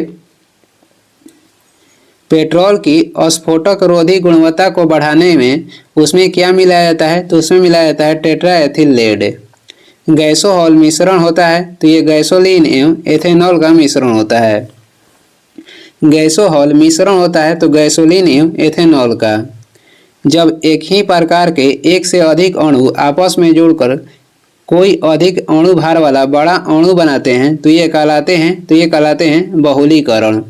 जब एक ही प्रकार के एक से अधिक अणु आपस में जुड़कर कोई अधिक अणु भार वाला बड़ा अणु बनाते हैं, तो ये कहलाते हैं बहुलीकरण। आगे देखेंगे, आगे हो जाएगा प्लास्टिक होता है, तो प्लास्टिक असंतृप्त हाइड्रोकार्बन होता है। प्लास्टिक क्या है? तो यह असंतृप्त हाइड्रोकार्बन है। प्लास्टिक से उत्पन्न गैस कौन सा है? तो ये हो जाएगा पॉलीएथिलीन। बुलेट प्रूफ जैकेट बनता है, तो ये पॉलीएमाइड का बनता है। रेनकोट बनाया जाता है, रेनकोट पॉलीकार्बोनेट से बनाया जाता है। पॉलीथीन बनता है ये एथिलीन से। कृत्रिम सुगंधित पदार्थ बनाने में प्रयोग किया जाता है, कृत्रिम सुगंधित पदार्थ बनाने में प्रयोग किया जाता है इथाइल एसीटेट का।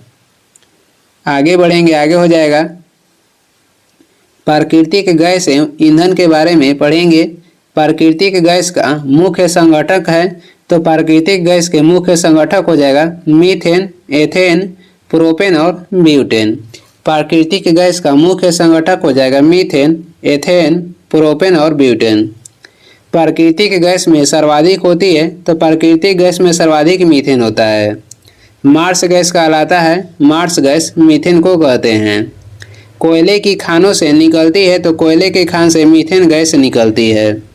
ईंधनों में स्वच्छतम ईंधन कौन सा है? तो ईंधनों में स्वच्छतम ईंधन हो जाएगा प्राकृतिक गैस। आगे बढ़ेंगे, आगे हो जाएगा रॉकेट में प्रयुक्त ईंधन कहलाता है, तो रॉकेट में प्रयुक्त ईंधन कहलाता है प्रणोदक। प्रणोदक ये रॉकेट में प्रयुक्त ईंधन कहलाता है। रॉकेट में ईंधन नोदक के रूप में प्रयुक्त होता है, तो ये होता है द्रव्य हाइड्रोजन एवं द्रव्य नाइट्रोजन। रॉकेट में ईंधन यानी कि नोदक के रूप में प्रयुक्त होता है, तो द्रव्य हाइड्रोजन एवं द्रव्य नाइट्रोजन। प्रोड्यूसर गैस मिश्रण होता है, तो प्रोड्यूसर जो गैस है ये नाइट्रोजन, कार्बन मोनोऑक्साइड व कार्बन डाइऑक्साइड का मिश्रण होता है। भाप अंगार गैस या जल गैस मिश्रण होता है, तो भाप अंगार गैस या जल गैस कार्बन मोनोऑक्साइड और हाइड्रोजन का मिश्रण होता है। गोबर गैस संयंत्र से निकलती है, तो गोबर गैस संयंत्र से मीथेन गैस निकलती है। गोबर गैस संयंत्र का आविष्कार किसने किया था? तो CB देसाई ने गोबर गैस संयंत्र का आविष्कार किया था। बायोगैस का मुख्य घटक क्या है? बायोगैस का मुख्य घटक हो जाएगा मीथेन गैस। बायोगैस संयंत्र में होती है, तो बायोगैस संयंत्र में होती है किण्वन प्रक्रिया। आगे बढ़ेंगे, घरों में प्रयुक्त होने वाली द्रवित प्राकृतिक गैस कहलाती है, तो ये कहलाती है LPG। LPG मिश्रण है, तो ये ब्यूटेन एवं प्रोपेन का मिश्रण है। LPG के प्रमुख घटक होता है, तो ये होता है ब्यूटेन। आगे देखेंगे, अगला क्वेश्चन हो जाएगा सिगरेट लाइटर में प्रयुक्त होती है, तो सिगरेट लाइटर में ब्यूटेन गैस प्रयुक्त होती है। एलपीजी से होने वाली दुर्घटना से बचने के लिए उसमें गंध हेतु मिलाया जाता है, तो उसमें गंध हेतु सल्फर के यौगिक मिलाया जाता है। यहाँ पर मिथाइल के स्थान पर इथाइल मर्केप्टन होगा, क्योंकि जो मिथाइल है ये जहरीला होता है। यहाँ पर हो जाएगा इथाइल। इथाइल मर्केप्टन का प्रयोग करते हैं किसमें, तो एलपीजी गैस में। किसके लिए, तो गंध हेतु। कोयला 4 प्रकार के होते हैं, तो कोयला के 4 प्रकार हो जाएगा एंथ्रासाइट, बिटुमिनस, लिग्नाइट तथा पीट। ये कोयला के 4 प्रकार है। सर्वोत्तम यानी कि उत्तम कोयला होता है, यानी कि सबसे अच्छा, तो ये होता है सबसे अच्छा कोयला एंथ्रासाइट। एंथ्रासाइट सबसे अच्छा कोयला होता है। आगे देखेंगे, निम्न कोटि का कोयला होता है, तो ये हो जाएगा पीट। मुलायम कोयला कहलाता है, मुलायम कोयला बिटुमिनस को कहते हैं। भूरा कोयला कहलाता है, भूरा कोयला लिग्नाइट कहलाता है। ऊष्मीय मान सर्वाधिक होता है, तो ऊष्मीय मान सर्वाधिक होता है हाइड्रोजन का। एक ईंधन का ऊष्मीय मान व्यक्त किया जाता है, तो एक ईंधन का ऊष्मीय मान व्यक्त किया जाता है किलो जूल प्रति किलोग्राम में, किलो जूल प्रति किलोग्राम में।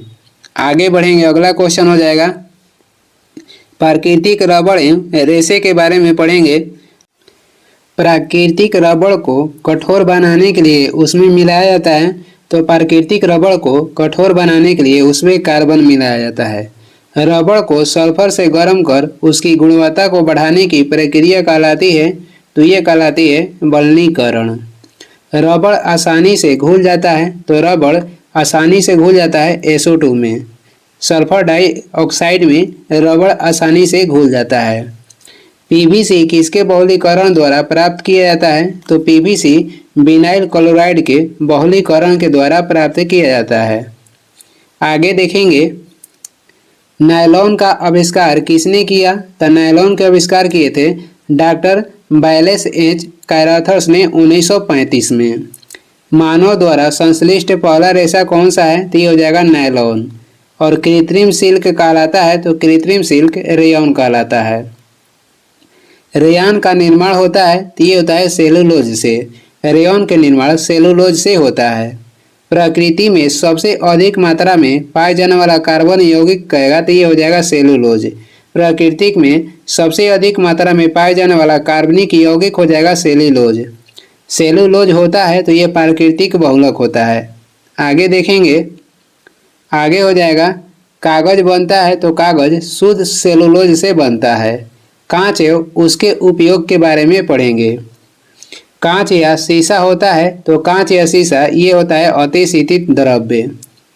कांच के निर्माण में प्रयुक्त होता है, तो कांच के निर्माण में प्रयुक्त होता है बालू, सोडा और चूना पत्थर। कैमरा, दूरबीन के लेंस एवं विद्युत बल्ब में प्रयोग होता है, तो इसमें होता है फिलंट कांच का प्रयोग। आगे देखेंगे, प्रयोगशाला के उपकरण बनाने में प्रयोग होता है, तो प्रयोगशाला के उपकरण बनाने में प्रयोग होता है पायरेक्स कांच का। धूप चश्मे का लेंस बनाने में प्रयोग होता है, तो धूप के चश्मे के लेंस बनाने में क्रूक्स कांच का प्रयोग होता है। आगे देखेंगे, अगला क्वेश्चन हो जाएगा, अगला क्वेश्चन है चश्मे के लेंस बनाने में प्रयोग होता है, तो चश्मे के लेंस बनाने में क्राउन कांच का प्रयोग होता है। मानव निर्मित पदार्थ के बारे में पढ़ेंगे। सीमेंट होता है, तो सीमेंट कैल्शियम सिलिकेट एवं एल्यूमिनियम सिलिकेट का मिश्रण होता है। सीमेंट की खोज किसने की थी, सीमेंट के खोज किए थे जोसेफ स्पीडन ने। पोर्टलैंड सीमेंट की खोज किसने किया था, तो ये किए थे जोसेफ स्पीडन 1824 ईस्वी में। आगे देखेंगे, पोर्टलैंड सीमेंट का मुख्य घटक क्या है, तो ये हो जाएगा चूना, सिलिका और एल्यूमिना। साबुन होता है ऊंच वसीय अम्लीय लवण होता है। साबुन होता है तो ऊंच वसीय अम्लीय लवण होता है। साबुन बनाने की प्रक्रिया है, तो साबुन बनाने की प्रक्रिया को सैपेनुफिकेशन कहते हैं।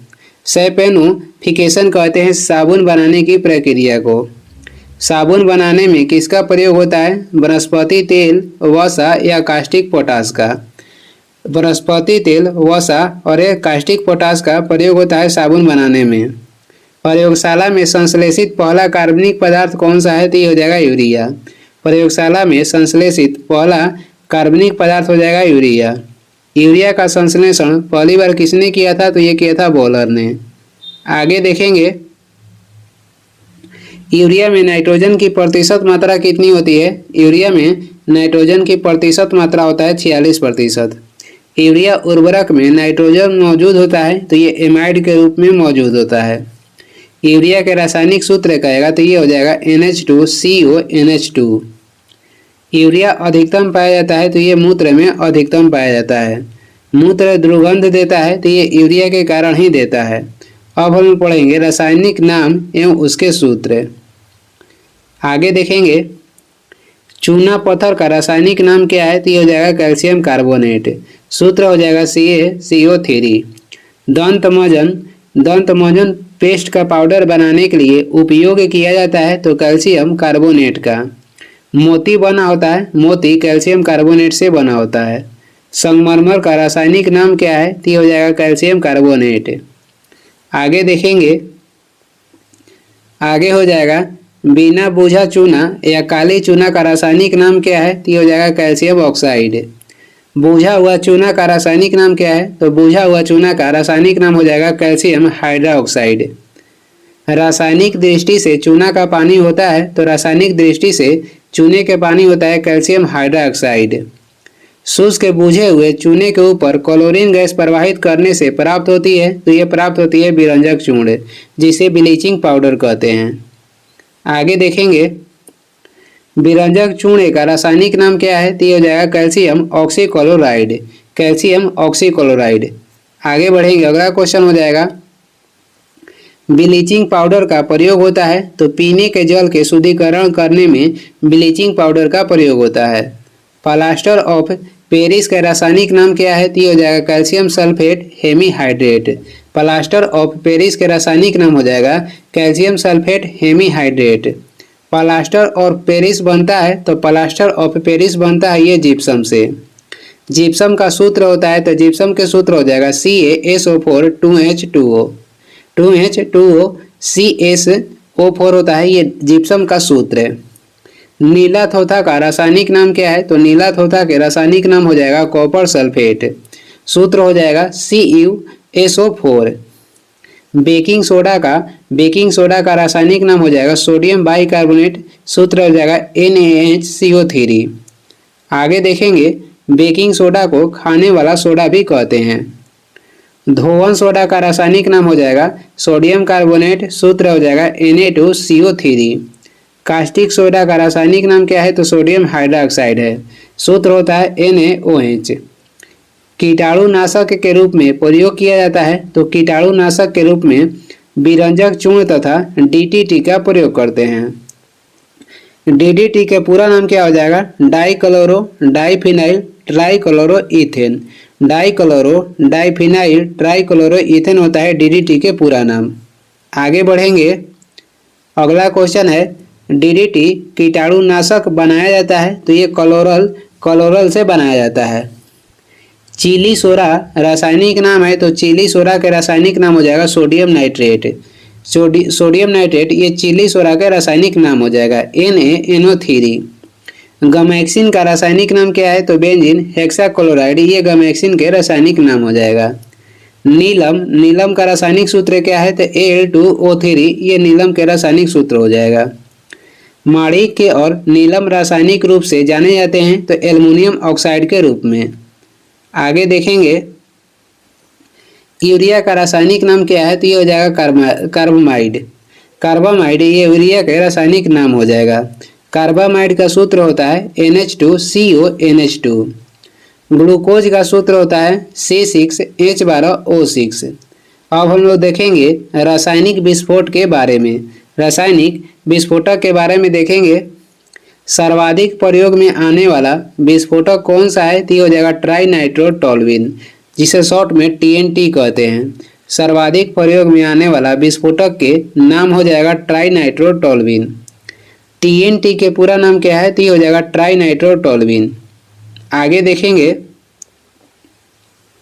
डायनामाइट का आविष्कार किया था तो डायनामाइट का आविष्कार किए थे अल्फ्रेड नोबेल ने। कब तो 1867 ईस्वी में। डायनामाइट का प्रमुख घटक क्या है तो ये हो जाएगा नाइट्रोग्लिसरीन। नोबेल का तेल कहलाता है ट्राई नाइट्रोग्लिसरीन को नोबेल के तेल कहलाता है। ये क्या कहलाता है? तो नोबेल के तेल ट्राई नाइट्रोग्लिसरीन हो जाएगा। बारूद की खोज किसने किया था? रोजर बेकन ने बारूद की खोज किया था। बारूद का प्रमुख अवयव क्या है? तो ये हो जाएगा पोटेशियम नाइट्रेट। आगे बढ़ेंगे, आरडीएक्स का पूरा नाम क्या है? रिसर्च एंड डेवलप्ड एक्सप्लोसिव, ये आरडीएक्स का पूरा नाम है। आगे देखेंगे, अगला क्वेश्चन है, अगला क्वेश्चन हो जाएगा आरडीएक्स का अन्य नाम क्या है? तो ये हो जाएगा साइक्लोनाइट। आरडीएक्स की खोज किसने की थी? हेंस हेनिंग ने 1899 में। आरडीएक्स की खोज किसने की थी? हेंस हेनिंग 1899 में। आरडीएक्स के सूत्र होता है C3H6N6O6। अन्य महत्वपूर्ण तथ्य के बारे में देखेंगे, रंजक व खाद्य पदार्थ बनाने में प्रयोग किया जाता है। तो ये प्रयोग किया जाता है कैरामल का। रंजक व खाद्य पदार्थ बनाने में प्रयोग किया जाता है तो कैरामल का। नॉन स्टिक बर्तन बने होते हैं, तो ये बने होते हैं टेफ्लॉन के। आगे बढ़ेंगे, अगला क्वेश्चन हो जाएगा, टेफ्लॉन का सामान्य नाम क्या है? टेफ्लॉन के सामान्य नाम हो जाएगा पॉली टेट्राफ्लोरोइथिलीन। पॉली टेट्राफ्लोरोइथिलीन हो जाएगा टेफ्लॉन का सामान्य नाम। पटाखों में हरा रंग होता है, तो ये बेरियम के कारण पटाखों में हरा रंग होता है। आतिशबाजी के दौरान लाल चटक रंग होता है, तो ये स्ट्रांसियम के उपस्थिति के कारण आतिशबाजी में लाल चटक रंग होता है। वाटर ग्लास क्या है? तो ये सोडियम सिलिकेट हो जाएगा वाटर ग्लास। वाटर ग्लास ये सोडियम सिलिकेट है। चीनी शोधन के लिए प्रयुक्त रंजक कौन सा है? तो ये हो जाएगा बोन ब्लैक। नैप्थेलीन का प्रमुख स्रोत क्या है? नैप्थेलीन के प्रमुख स्रोत हो जाएगा कोलतार। आगे बढ़ेंगे, अगला क्वेश्चन हो जाएगा, पोटेशियम की खोज किसने की थी? पोटेशियम की खोज की थी हम्फ्री डेवी ने। लकड़ी को कीड़ों से बचाने के लिए उस पर लेपन किया जाता है, तो उस पर जिंक क्लोराइड का लेपन किया जाता है। जिंक ऑक्साइड कहलाता है, तो जिंक ऑक्साइड को जस्ते के फूल कहते हैं। ऑडियो और वीडियो टेप पर लेप रहता है आयरन ऑक्साइड का। रक्त के प्रवाह को रोकने के लिए उपयोग किया जाता है, तो इसमें फेरिक क्लोराइड का उपयोग होता है। आगे देखेंगे, बर्तनों में कलई के लिए उपयोग किया जाता है, तो बर्तनों में कलई के लिए अमोनियम क्लोराइड का उपयोग होता है। पानी की टंकी में फंगी को नष्ट करने के लिए इस्तेमाल किया जाता है, तो पानी के टंकी में जो कवक लगा होता है उसे नष्ट करने के लिए कॉपर सल्फेट का प्रयोग करते हैं। बेकेलाइट के निर्माण में प्रयोग किया जाता है, तो बेकेलाइट के निर्माण में फिनॉल का प्रयोग होता है। प्लास्टिक टेप रिकॉर्डर की टेप लोपित होती है, तो ये आयरन ऑक्साइड से लोपित होती है। आगे देखेंगे, प्रशीतन मदद करता है, तो ये खाद्य पदार्थों में जैविक अभिक्रियाओं की दर कम करने में प्रशीतन मदद करता है। जो प्रशीतन है ये मदद करते हैं तो खाद्य पदार्थों में जैविक अभिक्रियाओं की दर को कम करने में। घरेलू प्रशीतकों में प्रयुक्त होता है, तो ये प्रयुक्त होता है फ्रेऑन। फोटोग्राफी में उपयोगी तत्व कौन सा है? तो ये हो जाएगा सिल्वर ब्रोमाइड। फोटोग्राफी में फिक्सर के रूप में प्रयोग किया जाता है, तो फिक्सर के रूप में सोडियम थायोसल्फेट का प्रयोग करते हैं। वुड स्पिरिट कहलाता है, मेथिल एल्कोहल को वुड स्पिरिट कहते हैं। शक्कर के किण्वन से बनता है, तो शक्कर के किण्वन से क्या बनता है? तो इथाइल एल्कोहल बनता है। आगे देखेंगे, विद्युत के कारण लगी आग को बुझाया जाता है, तो विद्युत के कारण लगी आग को कार्बन टेट्राक्लोराइड के द्वारा बुझाया जाता है। एस्पिरिन का साधारण नाम क्या है? तो ये हो जाएगा एसिटिल सैलिसिलिक एसिड। एस्पिरिन के साधारण नाम हो जाएगा एसिटिल सैलिसिलिक एसिड। और ये इस वीडियो के लास्ट क्वेश्चन है। वीडियो को लास्ट तक देखने के लिए धन्यवाद। वीडियो पसंद आ रहा है तो लाइक कर दें, चैनल पर नए हैं तो सब्सक्राइब भी कर दें। कुछ सुझाव हो सलाह देना है तो कमेंट करके ज़रूर बताएं। और इसका PDF चाहिए तो डिस्क्रिप्शन में टेलीग्राम के लिंक है, वहाँ से डाउनलोड कर लीजिए, या टेलीग्राम पे सर्च भी कर सकते हैं सुबह स्टडी। Thank you.